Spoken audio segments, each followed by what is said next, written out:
Good morning, and for today's video, second day nga namin dito sa may condo ng tita nila Zoe. Late na nga kami bumangon dito dahil napasarap talagang tulog namin, 24/7 ba naman kasi bukas yung aircon. Sem break nga pala ng mga bata kaya kami nakapag-staycation sa condo ng tita nila. And for today nga, aalis nga sila baby Enzo para mag-celebrate sila ng birthday ng lola niya. Kaya naman kaming mga mami naisipan namin pumunta sa may Taytay kasi sobrang mura nga ng bilihin doon. At ito, nakalibre nga kami sa sasakyan dahil malapit lang naman yung Pasig sa Taytay. At ito nga, first time ko nga pupunta yung Taytay kasama ko si Mami Juby dahil si Mami Jen may sariling ganap din. Siya nga din nagsabi sa amin na mura nga yung mga damit dito at magaganda yung quality. Siya nga yung laging suki dito dahil kadalasan sa mga damit niya ay galing Taytay at pati na rin yung mga pambahay ni Baby Enzo. So nag-budget nga lang ako dito ng 2,500 kung kasya na nga yun para sa aming apat. So yung mga tips ko nga lang pala kapag pupunta kayo dito, kailangan may baon kayong damit dahil napakainit sa loob dahil hindi naman din aircon. Tapos kailangan may dala kayong malaking eco bag para hindi na kayo bibili. At syempre magdadala rin kayo na sarili niyong tubig o meron naman ding nabibili dyan sa labas. Mahina nga rin yung dito sa loob, pasulpot-sulpot, ganun. So yun, sa laki nga ng Taytay, inumpisahan nga namin sa pinakadulo. At ayun nga, legit nga ang budol. Ang daming murang mga damit dito. Pwede mong paninda, pwede mong pambahay o pwede mo rin pang regalo. At meron nga din dito mga medyo pricey na kasi malapit na rin magpasko kaya naman medyo nagmamahal na rin yung bilihin. Ilang oras nga kami umikot dito ni Mami Juby para makapili kami ng mga bibilihin namin na medyo mura at talagang maganda. Dapat nga kasama namin dito si Mami Jen dahil kabisado niya na dito sa Taytay ang mga murang bilihin. Nakabili nga ako ng isang high-waist boy leg na 70 pesos lang. Very sulit na, diba? At ito nga yung price nila, post nyo na lang. At sa 3 oras nga namin pag-iikot, syempre talaga namang nakakagutom. Kaya dito, buti na lang may malapit namang inasal. At hindi na nga rin kami nakapag-breakfast nito dahil tumakas lang talaga kami sa mga bata. At si Mami Juby nga, init na rin talaga. Tapos pawis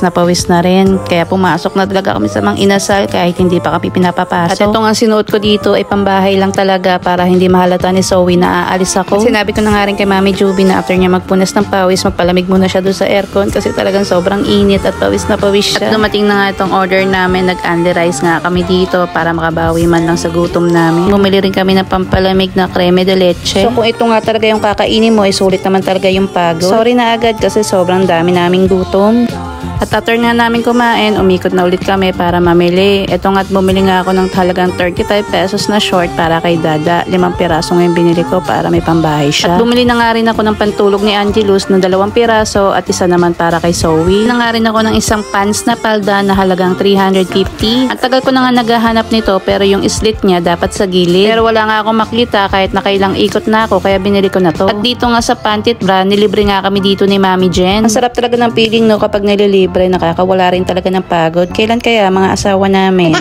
At meron nga rin sila ditong mga bargain na sobrang mura lang. Meron 20 pesos sa pambata at meron din 50 pesos sa matatanda. At ayan, ang dami nga namin inikutan dito kaso nalobat na yung cellphone ko at di ko na napidjuan. At after 3 hours nga namin pag-iikot, syempre merienda time naman. Buti na nga lang may malapit ding McDo dito at dito na kami tumambay. At sulit naman din ang pag-iikot sa Taytay dahil ang dami din namin napamili. Inabot nga ako ng 2,000 sa mga pinamili ko pero hindi ko na rin nabidyuhan. At meron pa nga ako nabili dito na hindi na kasya kay Zoe. Talagang nahihirapan akong tansyahan yung damit niya, parang pang-adult na. At habang nagpapalipas ng oras, nakapag-grind pa nga ako sa trabaho ko at ang dami nga naming kwentuhan ni Mami Juby about sa mga diskarte namin sa buhay at talaga nga namang pagiging hands-on sa mga anak at sa mga pasaway naming asawa. Charis! At nilibre na nga kami dito ni Mami Jen ng aming dinner dahil sabay-sabay na rin kaming uuwi. So yun lang muna for today's video. Thank you for watching. To God be all the glory. Bye!